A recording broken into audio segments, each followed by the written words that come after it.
Good morning. It is too damned early. Last night, yesterday, we were like, should we have an early start tomorrow? Okay, but let's have an early night. Did we have an early night? It's past midnight before we even think about going to bed. And then I couldn't sleep. But it's 8 o'clock in the morning at this point. Might be before 8. Well, it's like 5 or 6 minutes before 8. We need to go that way because Jojo is keen to get back to Stone. I just don't want to arrive at 4 p.m. like we arrived here at 4 p.m. Yeah, so we want to beat the rush. We might not beat the rush because people leave from any point at any time. So we're going to get moving. We're going to get going north. We still only have, 5 locks? 4 locks between us and there. We're basically we're just after Great Hayward. We came down 2 days ago from Stone, got to Great Hayward, turned around, came back, like one bridge, and now we need to go back to Stone. Now we've completed this section of the Trent Mersey. Yeah. Not so sunny today. No, but that's good because it's not hot. And yeah, we got a few miles to get on between us and the first lock. Well, like a mile a bit. Yeah, it's not far. The locks are quite spread out. It's about a 9-mile cruise, but the locks are quite spread out. So you think you're going to get on after the first? Yeah, I think I'll walk this one and then I'll ride for a bit. Right. Okay. All right, let's go.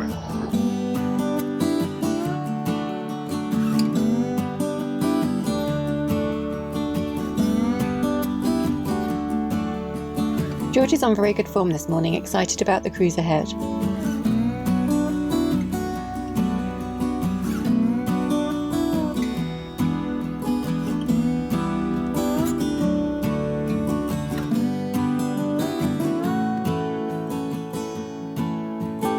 When we travelled south on this route from Stone to Great Hayward in a previous vlog, the canal was so busy. We were behind at least 3 or 4 boats at each lock. We are hoping the canal will be a little bit quieter today. The boats on the right-hand side of the canal are all on permanent moorings, and there are quite a few of them, so we drop down to tick over as we pass.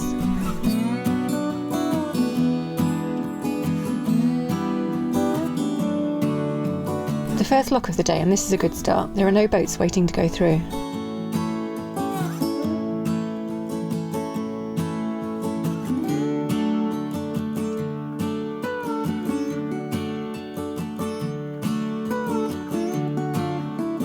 These locks have both ground paddles and gate paddles. I open the ground paddles first, and when the lock is about half full, Michael signals to me to let me know that he's ready for me to open the gate paddles.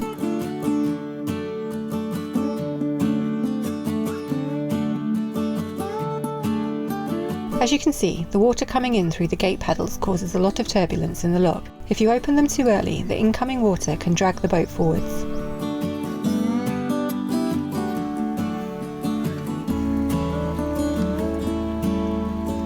There are more permanent moorings above Who Mill Lock.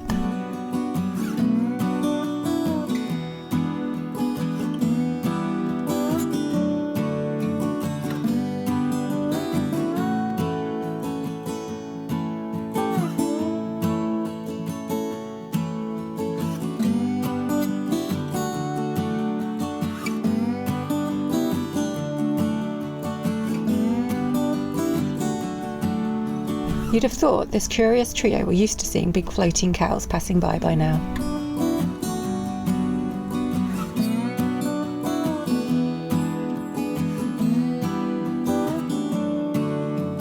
We get to Western Lock and there's still no queue.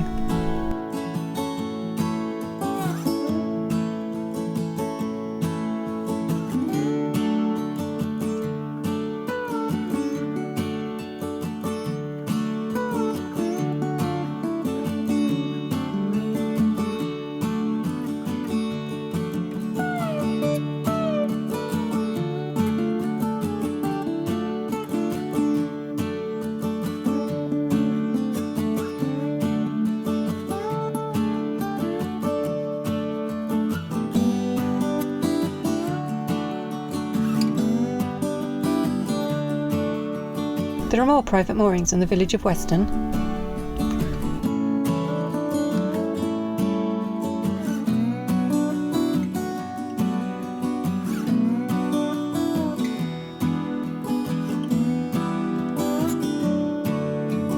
This one was not impressed with George, who was quietly minding his own business on the back of the boat.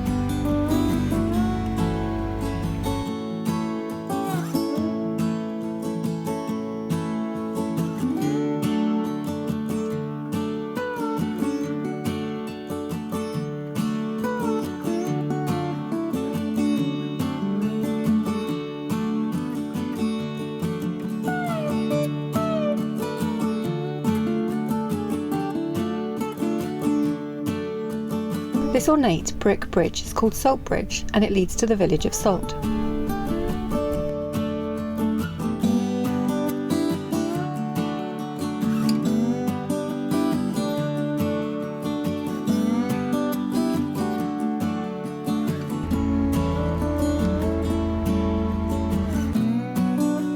Three out of 3, still no queue. We just need to wait for the boat in the lock to come down.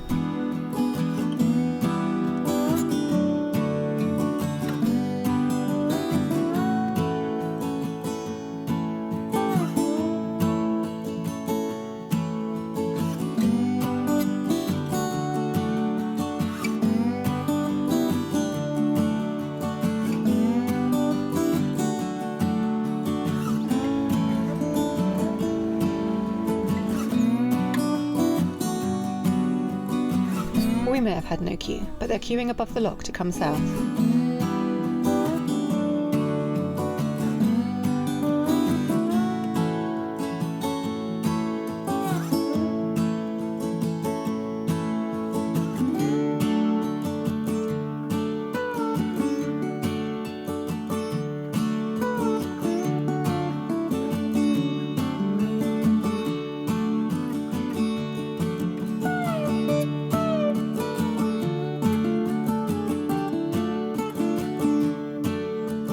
As we come under this bridge, we notice quite a lot of activity in the cow field.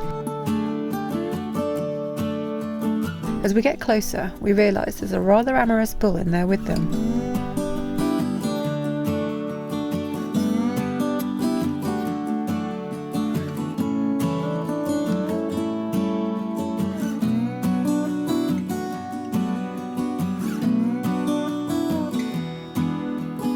These cows are having a much more chilled out time.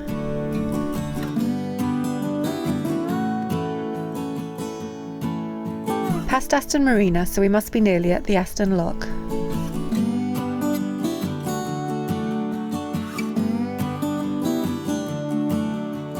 After such a good run, we can't really complain that there's a boat in front waiting to use the lock before us.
On the south side of Stone there's some 2-week, 5-day and 48-hour moorings.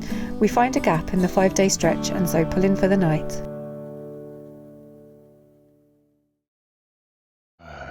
Back in Stone. Yeah, we made it back to Stone. Took 4.5 hours, not 7 hours. So that's good. Although there was a few boats about, like, not as busy as Sunday when we went down, but... No, really the only hold up was the last lock into Stone, just above the marina there, where it was 5 boats. There was one going up. One in the lock going up, one in front of us, 2 coming down, and then another one arrived behind us after we, So quite a few boats going through there. And it was quite interesting going through that lock because there was a boat waiting to come down and Michael went in and the woman from that boat left me to shut both the gates, which is fine. And then she just stood there with her windlass on the gate pedal, and I was saying to her, can you do the ground pedal first? But of course we're communicating at different distance, but I didn't want her to open the gate pedal because obviously it's more turbulent in the lock. But she was arguing with me, saying it doesn't matter which one you open. And I'm like, man, you have not been on all the different locks. It does, because the ground paddle fills the lock underneath the water level, whereas the gate paddle fills it through the gate and water falls out. And so it is more turbulent. I think this lock would have been fine, to be honest, if she had opened it. This one's fine because there's a baffle in front, so the water coming out shoots sideways, so it creates quite a bit of turbulence and the boat bounces around a bit. But the danger is if you do the gate paddle first and the boat shoots forward, then the bow can fill up with water. At the end of the day, it was our boat in the lock, so we kind of should get to say what paddles get opened when, which is just kind of the polite thing to do. But she was not happy with it. She said it doesn't matter as long as you can leave a gap between the two. And it's like, no, it does matter. Anyway, it's a little bit irritating, but it didn't really matter. No.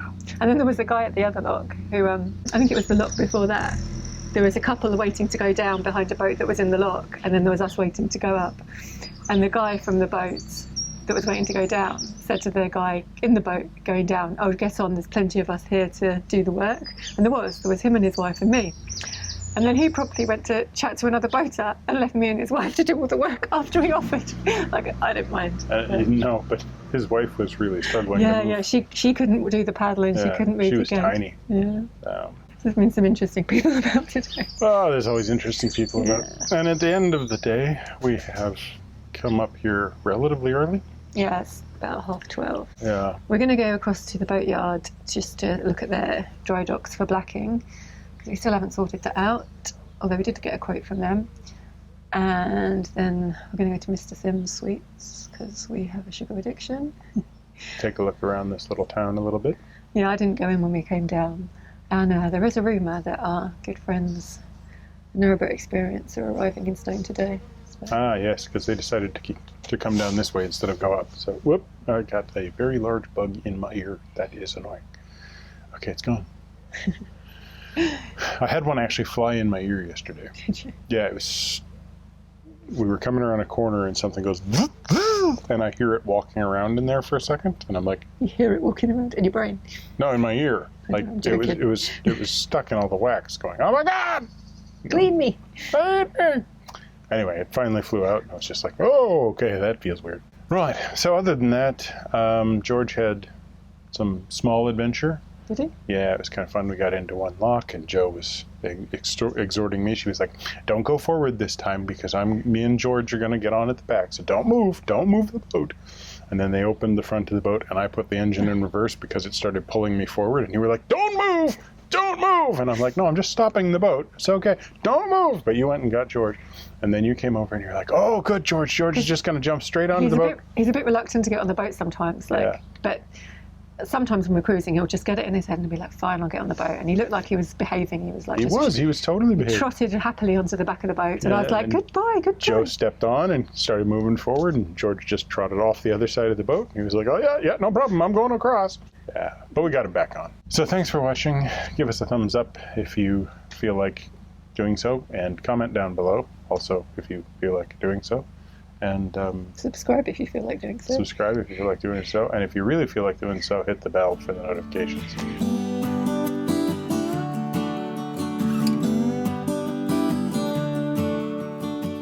Recording. Yeah. He's shitting over here right now. He's sitting over here right now, looking super cute, as usual. Have we mentioned we have the cutest dog in the world? We do.